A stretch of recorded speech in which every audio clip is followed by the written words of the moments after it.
This is Dezo Island, an isolated piece of land floating in the sea near Shantou Port, in the city of Shantou, Guangdong Province. Spanning around 130,000 square meters, roughly the size of 18 soccer fields, the island is completely uninhabited. For years, the only people stationed there were two maritime officers assigned by the local bureau, whose job was to patrol and monitor the area. On the morning of June 30, 2013, the weather on Dezo Island was unusually clear and peaceful.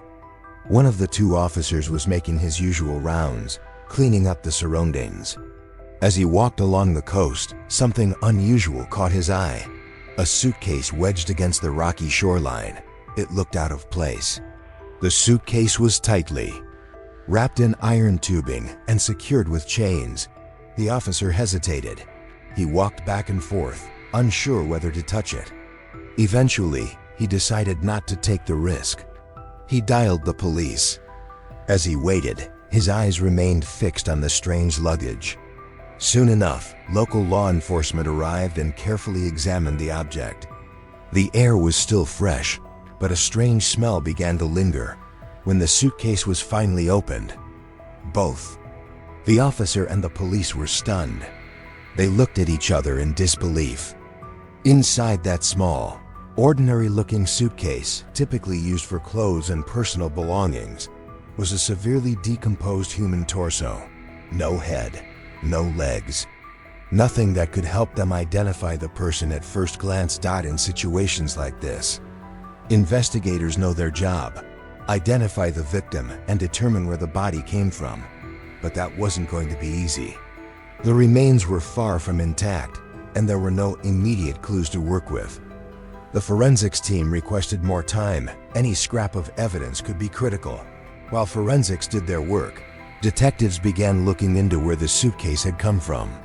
One thing was certain: Dezo Island had only ever been occupied by two rotating maritime staff. There was no way either of them could be involved, which meant that the suitcase had drifted in from somewhere else. From there, police outlined three possible theories. Someone had taken a boat out near Dezo Island and thrown the suitcase into the sea. Someone had dumped it upstream into a reservoir, letting the currents carry it to the coast, or it had floated in from another region entirely, pushed along by shifting tides. Let's start with the first theory. If someone had taken a boat out to Dezo Island to dispose of the suitcase, they would have most likely departed from nearby Iliu Island, just 700 meters away. There were no other accessible routes by sea. So, the investigation team headed over to Liu Island and began asking locals if they had seen any strangers recently. But everyone gave the same answer: no suspicious visitors had shown up. That was enough to rule out the first theory. The second possibility was that the suitcase had drifted down from an upstream reservoir, not far from Dezo Island, specifically near the Shantou Bay Bridge. That location could have allowed water currents to carry it toward the island. To confirm this, investigators pulled up surveillance footage from around the bridge area. After combing through the video, they found nothing out of the ordinary. That theory was eliminated too. Only one possibility remained: the suitcase had come from the open sea. The team turned to a local expert, an experienced 67-year-old fisherman who had spent decades navigating the waters around Dezo Island. He knew the currents like the back of his hand. According to him, the area experiences two high tides and two low tides each lunar month, particularly on the 1st and 15th days. He explained that heavy objects could easily get pulled in from the open waters by the incoming tides and end up near the island's shore.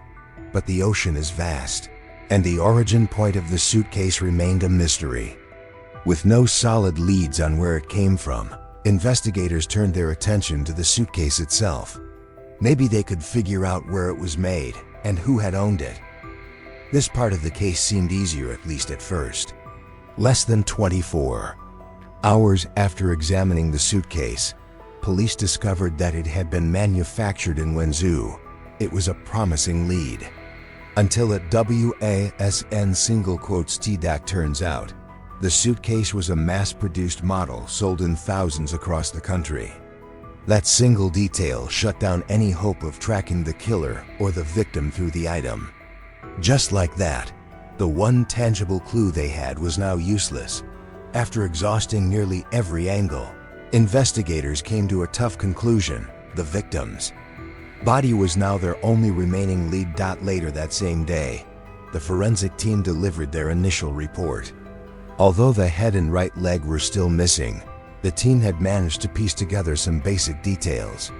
The victim was female, estimated to be between 160 and 166 centimeters tall, likely in her early 20s.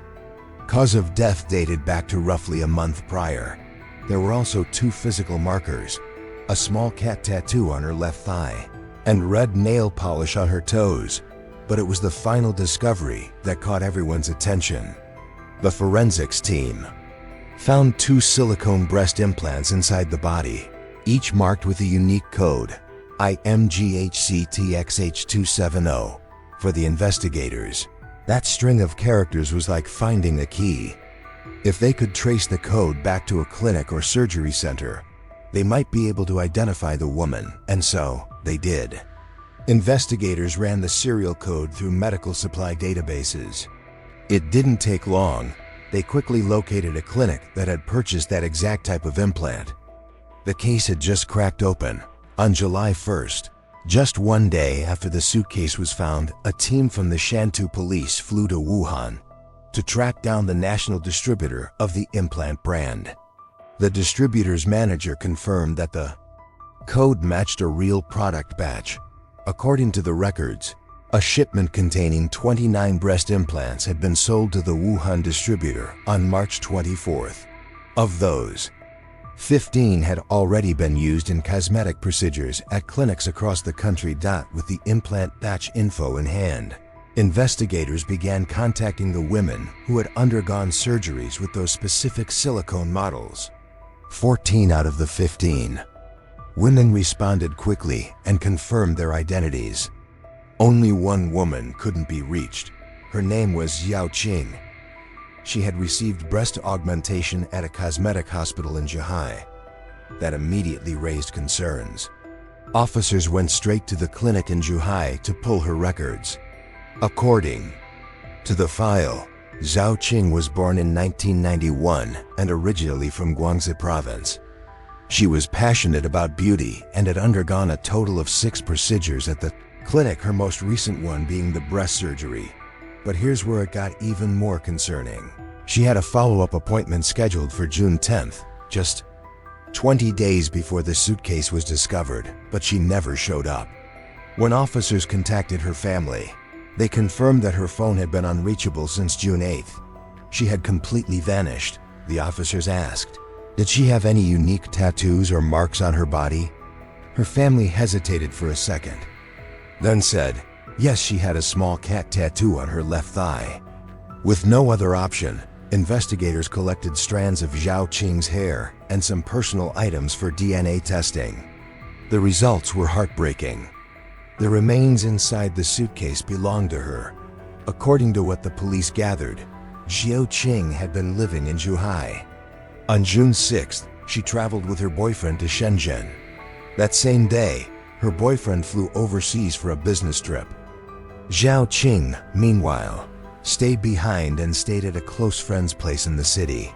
When officers tracked down that friend, she explained that Xiao Qing loved taking pictures, especially portraits. On the afternoon of June 8th, around 3 p.m., she had an appointment for a personal photo shoot with a local photographer. But after that meeting, no one ever heard from her again, because Xiao Qing often left Zhuhai without telling anyone in advance. Her friend assumed this time was no different. But days went by, and Xiao Qing never returned. Investigators pulled her phone records. The last known call she made was to the photographer at exactly 2:42 p.m. on June 8th. When questioned, the photographer appeared frustrated. Yes, we had a shoot scheduled that afternoon, he said. My team and I set everything up earlier that day. But when the time came, she never showed up. I kept calling but couldn't get through. I was so annoyed, I even called her parents a few days later to complain. Based on the testimonies from her friend and the photographer, police suspected that something may have happened to Zhao Qing while she was on her way from her friend's place to the photo shoot. But who would harm her? Once again, investigators were left with more questions than answers. With no solid leads, they shifted their focus to Zhao Qing's past relationships, looking for signs of conflict or tension. That's when they learned her romantic life was more complicated than expected. She had once been involved with a wealthy businessman from Hong Kong and had also dated a man she met online. However, both men were quickly ruled out. Their alibis checked out with solid evidence. They were no longer suspects. Just then, a detail from the crime scene came back to mind. When Zhao Qing's body was found, she had no wallet, no phone, none of her personal belongings were with her. Yet, her friends insisted she always carried at least 2 phones. This clue prompted police to launch a new line of investigation, tracking her personal belongings and checking her bank accounts. And that's when things took a chilling turn. Zhao Qing had 6 bank cards. One of them had been used to withdraw a total of 59,000 yuan. The withdrawals were made at 3 different times. The first withdrawal happened at 12:53 p.m. on June 22nd, at an ATM near Banshan Station in Shenzhen. The person was a man wearing glasses, a raincoat, and had his entire body covered. The second took place at 12:56 a.m. on June 26th, at another ATM near Station Banshan. This time, the man wore pajamas, had bandages around his head and arms, and appeared to be hiding his identity. The third withdrawal was at 5:57 p.m. on July 1st, at an ATM near Sand Station. The man wore a white t-shirt, a baseball cap, and black-rimmed glasses. All 3 withdrawals happened during the window of time when Zhao Qing was missing, and even after her body had already been discovered. This strongly suggested that the person using her card was likely the perpetrator. Bank surveillance footage confirmed it was the same man each time. Even though he disguised himself well, wearing glasses, masks, hats, and even bandages to distort his appearance, the police could tell it was the same person in all 3 videos. But the big question still lingered. Why did he do it? Was it jealousy? A grudge? A twisted romance? To find answers, investigators threw everything they had into tracing Zhao Qing's missing cell phones, believing they might be the only real lead left. Their search paid off. They discovered both phones had been sold at an electronics market in Shenzhen. From the sales record, they quickly identified the seller, a young man named Zhao Huang. He was brought in for questioning.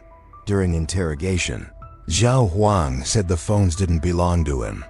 He claimed they were given to him by his older cousin Huang Feishan on June 9. His cousin had told him the phones came from a second-hand shop and asked him to sell them for a bit of quick cash. Even more suspicious, Huang Feishan had called Zhao Huang the night before on June 8, asking how to disable the phone's GPS tracking feature. If Zhao Huang's statement was true, then Huang Feishan had just become the prime suspect that police began digging into. Huang Feishan's background. He was 29, originally from Shantou, but currently living in Shenzhen. He worked as a taxi driver to get by. Neighbors and acquaintances described him as a gambling addict who couldn't hold a stable job. Comparing his appearance to surveillance footage from the 3 ATM withdrawals, investigators noticed striking similarities, especially one distinct feature: his ears. Huang had what's called wind-catching ears, thin, floppy, and protruding forward. To avoid alerting him, officers secretly pulled traffic camera data to analyze his taxi routes before and after Zhao Qing disappeared. What they found was telling. At 3 p.m. on June 8th, Huang's taxi appeared near the building where Zhao Qing was staying with her friend. Soon after, the vehicle left the city center. By 4 p.m., It was parked outside a remote apartment in the outskirts of Shenzhen, and it didn't move again until 11:30 that night. This raised alarms. That apartment wasn't even where Wang lived. Then, on June 9th, he drove alone along the highway to Shantou, the same coastal area where police believe the suitcase was dumped. All signs now pointed to Huang Feishan. On July 7, 2013, just 1 week after the suitcase was discovered, police arrested him while he was picking up a passenger in his taxi. He was immediately taken in for questioning. In the interrogation room, Wang said the apartment in the suburbs was just a place he used for gambling and denied any connection to the case. But that lie didn't last long. Officers had already searched the apartment. There, they found dried blood matching Zhao Qing's DNA, her watch, and 6 of her credit cards. With that pile of evidence laid out in front of him, investigators made it clear this was more than enough to send him to prison for the rest of his life, or worse, if he kept dodging the truth. Cornered, Huang Feishan finally confessed. And the motive? Shockingly petty. It all started with a broken car air conditioner. Wang admitted he was drowning in gambling debt. He also had a newborn with his girlfriend and was under massive financial pressure. That's when he started fantasizing about kidnapping passengers for ransom. He rented the suburban apartment as a makeshift hideout. All he needed now was a target. On the afternoon of June 8th, around 3 p.m., Zhao Qing unknowingly got into his taxi on her way to the photo shoot. As soon as Zhao Qing stepped into the taxi, Huang noticed a few things. She was young, stylish, confident. She gave off the impression of someone who came from money. During some small talk, she casually mentioned that her boyfriend was wealthy. And then, half-jokingly, she threw in a comment that struck a nerve, something about taxi drivers being failures in life. Still, that wasn't what pushed him over the edge. On the way, she kept complaining about how warm the car was. The AC wasn't working properly, and she eventually demanded that the fare be reduced from 80 yuan down to 50. They argued, and in the heat of the moment, something dark flipped in Huang Feishan's mind. He agreed to the discount, but only as part of a plan. A few minutes later, he pulled over on the roadside, saying he needed to grab tools from the trunk to fix the AC. What Zhao Qing didn't know was that Huang had already brought something with him, something meant to take control of the situation. He overpowered her, took her cash, and drove her to that suburban apartment, the one he'd prepared days earlier. What happened inside was a nightmare. After restraining her, Huang forced Zhao Qing to reveal her bank account passwords. Once he confirmed they worked, he ended her life and placed her remains inside a suitcase, intending to make it all disappear. On June 9th, with heavy rain pouring down, Huang saw an opportunity. He drove to the coast near Shantou and dumped the suitcase into the sea. To keep it from floating, he secured it with metal pipes for weight.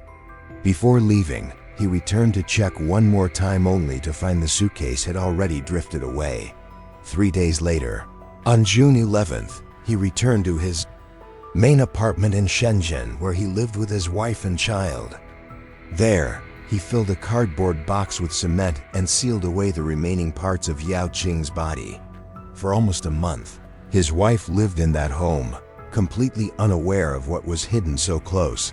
On September 25, 2014, the trial took place. Prosecution was clear. This crime was calculated, cold-blooded, and driven by greed. It posed a serious threat to public safety. By law, this should have been a straightforward death sentence. But in court, Wang's defense lawyer made a shocking argument that somehow Zhao Qing was partly to blame for offending the defendant. Prosecutor pushed back hard. Zhao Qing wasn't there to defend herself. It was their job to speak for her. Now. In the end, the Shenzhen Intermediate People's Court sentenced Huang Feishan to death with a 2-year reprieve, another heartbreaking case. And again, the victim was a woman. Of course, anyone regardless of gender can fall victim to crime. But let's be honest, women often face greater risks, especially in situations where physical strength matters. That's why we hear it again and again. Don't go out alone late at night. Be cautious with strangers. Stay alert in taxis. We may never know how much of Wang's story is true. But what we can take away is this: be mindful of how much personal information you share with strangers. What seems like innocent small talk could be giving the wrong person exactly what they need. So whoever you are, whatever your gender, please stay prepared. Mentally, physically, learn how to protect yourself. Don't let your name be the next one whispered in stories like this. Today's video ends here. Thank you all for watching until the very end. See you in the next videos. Goodbye.